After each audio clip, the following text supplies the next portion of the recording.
Assalamualaikum warahmatullahi wabarakatuh.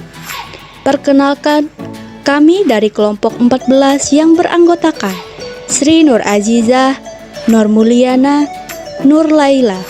Dalam video ini kami akan menjelaskan Lembaga Otoritas Jasa Keuangan atau OJK. Penjelasan pertama yaitu mengenai pengertian OJK. OJK adalah lembaga negara yang dibentuk berdasarkan Undang-Undang Nomor 21 Tahun 2011 yang berfungsi menyelenggarakan sistem pengaturan dan pengawasan yang terintegrasi terhadap keseluruhan kegiatan di dalam sektor jasa keuangan, baik di sektor perbankan, pasar modal, dan sektor jasa keuangan non-bank seperti asuransi, dana pensiun, lembaga pembiayaan, dan lembaga jasa keuangan lainnya. OJK adalah lembaga independen dan bebas dari campur tangan pihak lain yang mempunyai fungsi, tugas, dan wewenang pengaturan, pengawasan, pemeriksaan, dan penyidikan sebagaimana dimaksud dalam Undang-Undang Nomor 21. Penjelasan kedua mengenai sejarah OJK di Indonesia. Pembentukan OJK merupakan upaya pemerintah Republik Indonesia menghadirkan lembaga yang mampu menyelenggarakan sistem pengaturan dan pengawasan terhadap keseluruhan kegiatan sektor keuangan, baik perbankan maupun lembaga keuangan non-bank. Secara fungsi, lembaga ini menggantikan tugas Badan Pengawas Pasar Modal dan lembaga keuangan, serta mengambil alih tugas Bank Indonesia dalam hal pengawasan perbankan. Setelah Undang-Undang Nomor 21 Tahun 2011 disahkan, Presiden Republik Indonesia saat itu, Susilo Bambang Yudhoyono, pada 16 Juli 2012 menetapkan 9 anggota Dewan Komisioner Otoritas Jasa Keuangan, termasuk 2 anggota Komisioner ex officio dari Kementerian Keuangan dan Bank Indonesia. Setelah itu, pada 15 Agustus 2012, dibentuklah Tim Transisi Otoritas Jasa Keuangan tahap 1 untuk membantu Dewan Komisioner Otoritas Jasa Keuangan melaksanakan tugas selama masa transisi. Mulai 31 Desember 2012, Otoritas Jasa Keuangan secara efektif beroperasi dengan cakupan tugas pengawasan pasar modal dan industri keuangan non-bank. Setelah itu, pada 18 Maret 2013, dibentuk Tim Transisi Otoritas Jasa Keuangan tahap 2 untuk membantu Dewan Komisioner Otoritas Jasa Keuangan dalam pelaksanaan pengalihan fungsi, tugas, dan wewenang pengaturan dan pengawasan perbankan dari Bank Indonesia. Per 31 Desember 2013, pengawasan perbankan sepenuhnya beralih dari Bank Indonesia ke OJK, sekaligus menandai dimulainya operasional OJK secara penuh. Perluasan fungsi pengawasan industri keuangan non-bank pada 1 Januari 2015, OJK memulai pengaturan dan pengawasan lembaga keuangan mikro. Yang ketiga yaitu tugas dan fungsi Otoritas Jasa Keuangan. Otoritas Jasa Keuangan atau OJK mempunyai tugas melakukan pengaturan dan pengawasan terhadap kegiatan jasa keuangan di sektor perbankan, sektor pasar modal, dan sektor IKNB. Dengan tugas-tugas tersebut, OJK juga memiliki beberapa wewenang dalam pencapaian tujuannya, yaitu bisa menetapkan peraturan perundang-undangan di sektor jasa keuangan, membuat dan menetapkan peraturan dan kebijakan tentang pengawasan dan pelaksanaan di lembaga jasa keuangan, serta hal-hal lainnya yang berkaitan dengan industri jasa keuangan. Dengan peran yang begitu penting pada sektor industri jasa keuangan ini, tentunya OJK menanggung beban berat dalam mencapai tujuannya dalam perkembangan sistem keuangan negara. Fungsi OJK adalah menyelenggarakan sistem pengaturan dan pengawasan yang terintegrasi terhadap keseluruhan kegiatan di sektor jasa keuangan. Bisa dibilang bahwa Otoritas Jasa Keuangan atau OJK ini merupakan pupuk dari seluruh kegiatan di sektor jasa keuangan negara Indonesia. Yang keempat yaitu struktur kelembagaan Otoritas Jasa Keuangan. Otoritas Jasa Keuangan memiliki dua struktur, yakni Dewan Komisioner dan Pelaksanaan Kegiatan Operasional. Dewan Komisioner Otoritas Jasa Keuangan terdiri dari Ketua merangkap anggota, Wakil Ketua sebagai Ketua Komite Etik merangkap anggota, Kepala Eksekutif Pengawas Perbankan merangkap anggota, Kepala Eksekutif Pengawas Pasar Modal merangkap anggota, Kepala Eksekutif Pengawas Perasuransian Dana Pensiun, Lembaga Pembiayaan, dan lembaga jasa keuangan lainnya merangkap anggota. Ketua Dewan Audit merangkap anggota. Anggota yang membidangi edukasi dan perlindungan konsumen. Anggota ex officio dari Bank Indonesia yang merupakan anggota Dewan Gubernur Bank Indonesia. Anggota ex officio dari Kementerian Keuangan yang merupakan pejabat setingkat Eselon 1 Kementerian Keuangan.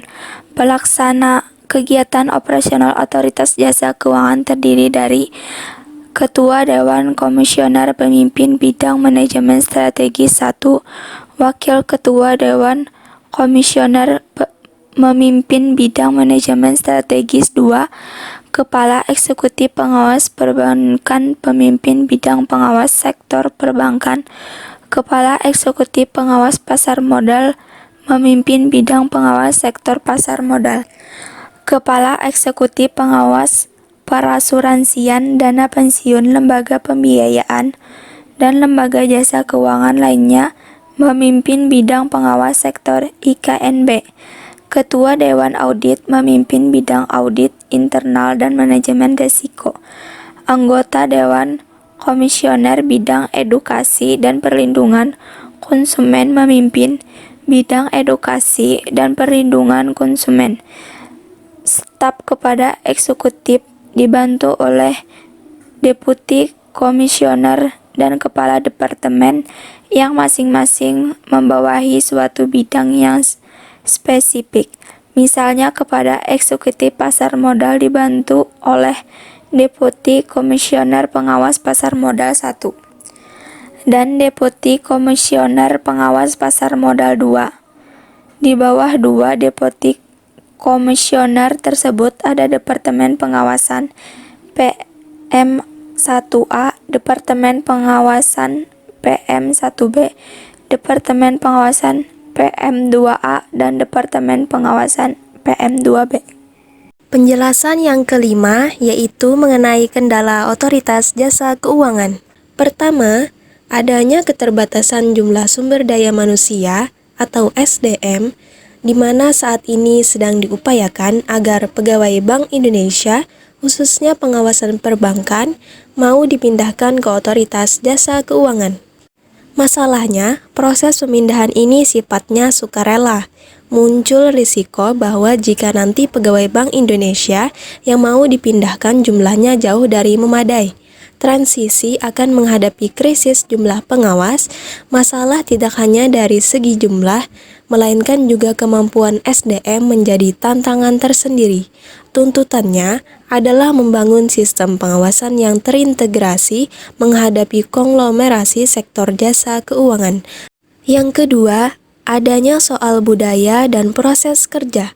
Sebagai organisasi baru yang dibentuk dari gabungan berbagai organisasi yang berbeda sebelumnya, perbedaan budaya kerja dan proses kerja dari masing-masing karyawan sangat terasa, yang perlu segera disatukan dalam satu budaya dan proses kerja baru.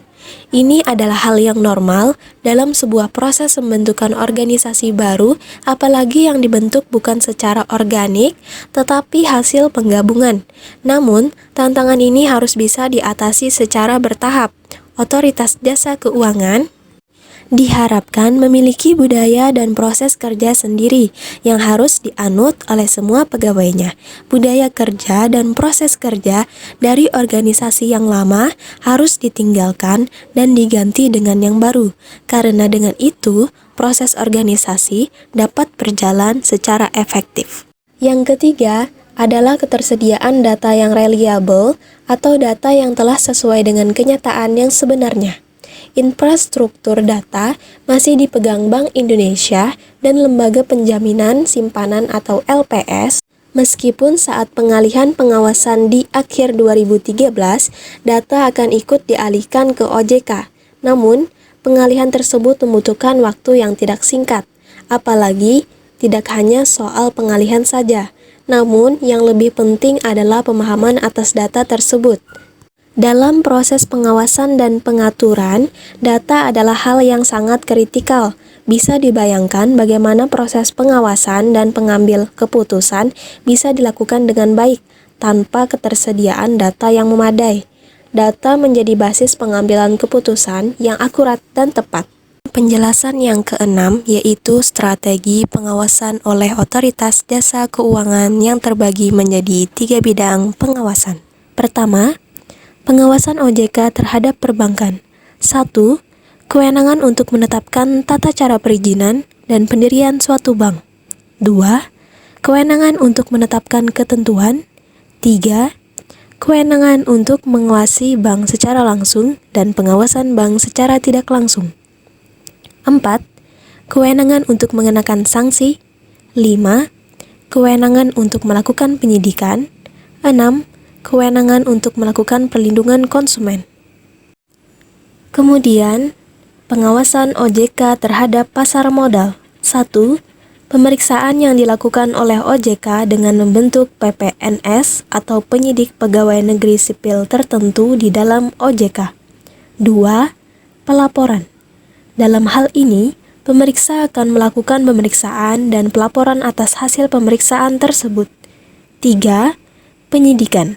Apabila hasil pemeriksaan ditemukan suatu bukti adanya tindak pidana di dalam pasar modal. 4. Pemberian sanksi oleh OJK kepada pelanggar. 5. Apabila terjadi tindak pidana, maka akan dilanjutkan kepada jaksa penuntut umum. Selanjutnya, pengawasan OJK terhadap IKNB atau industri keuangan non-bank. 1. Integrasi proses bisnis secara industri, terutama IKNB berbasis teknologi informasi, serta pengawasan bersama antara perbankan dan pengawas IKNB. 2. Aplikasi pengawasan digital yang akan dilakukan OJK ditujukan pada data kualitatif dan kuantitatif yang mencakup analisis risiko dan perhitungan rasio kesehatan keuangan IKNB secara nyata. 3. Sistem pelaporan online dan terintegrasi yang mampu memberikan peringatan dini bagi pengawas. 4. Penguatan pengawasan konglomerasi keuangan yang dikoordinasikan secara internal yang dibantu oleh pengawas perbankan, pengawas pasar modal, dan pengawas non-bank. 5. Arah strategis pengembangan finansial teknologi yang selama ini telah memperbesar akses dan kemudahan masyarakat terhadap lembaga jasa keuangan. Sekian penjelasan mengenai otoritas jasa keuangan dari kami. Mohon maaf apabila ada kesalahan dan kekurangan dalam video penjelasan ini. Terima kasih atas perhatiannya. Assalamualaikum warahmatullahi wabarakatuh.